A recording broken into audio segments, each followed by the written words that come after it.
जालना जिल्ह्यात युद्धपातळीवर सर्रास होत आहे अवैध वृक्षतोड. भोकरदन व जाफराबाद तालुक्यात अवैध वृक्षतोड आघाडीवर निसर्गप्रेमी व सामाजिक संघटना आक्रमक. मातंग मुक्ती सेनेचे संस्थापक अध्यक्ष अशोकजी साबळे यांनी दिला आमरण उपोषणाचा इशारा. सविस्तर वृत्त असे की अनेक वेळा भोकरदन तसेच जाफराबाद तालुक्यात होत असलेल्या अवैध वृक्षतोडीविषयी वर्तमानपत्रातून इलेक्ट्रॉनिक मीडियातून अनेक वेळा बातम्या प्रसारित करण्यात आल्या.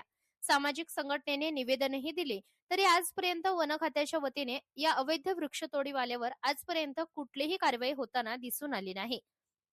जालना जिल्ह्यात हजारो हेक्टर जंगली ऊस पडत असल्यामुळे लोकशाही मार्गाने 24 मार्च पासून अशोकजी साबळे यांनी आपल्या कार्यकर्त्यांसह जिल्हा वनपरिक्षेत्र कार्यालयासमोर आमरण उपोषणाचा इशारा दिला आहे. जालना जिल्ह्यातील वाढती वृक्षतोड पाहता वृक्षप्रेमी व सामाजिक कार्यकर्ते आक्रमक झाले आहे. या विषयावर मातंग मुक्ती सेनेचे संस्थापक अध्यक्ष अशोकजी साबळे यांनी 8 दिवसापूर्वी वन विभागाच्या वरिष्ठ अधिकाऱ्यांना इशारा दिला होता की जालना जिल्ह्यातील भोकरदन जाफराबाद तालुक्यातील शेकडो गावांमध्ये मोठ्या प्रमाणात वृक्षतोड केली जात आहे. याकडे वन विभागाचे अधिकारी व कर्मचारी दुर्लक्ष करीत असून या बाबीकडे तात्काळ वरिष्ठांनी लक्ष द्यावे अशी मागणी यावेळी त्यांनी केली होती. मात्र अवैध वृक्षतोडी आल्यावर काहीही कारवाई झाली नाही. त्यामुळे अखेर आता लोकशाही मार्गाने 24 मार्च 2026 रोजी उपोषणाला बसणार असल्याचा इशारा या प्रसंगी दिला आहे.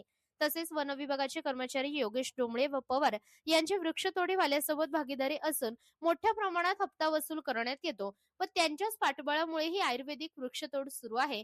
त्यामुळे या दोन्ही कर्मचाऱ्यांचे मोबाईल कॉल व सीडीआर तपासावा आणि त्यांच्या संपूर्ण मालमत्तेची चौकशी झाली पाहिजे, जेणेकरून त्यांनी या हप्तेखोरीमधून किती माया जमवलेली आहे हे जनतेसमोर आले पाहिजे.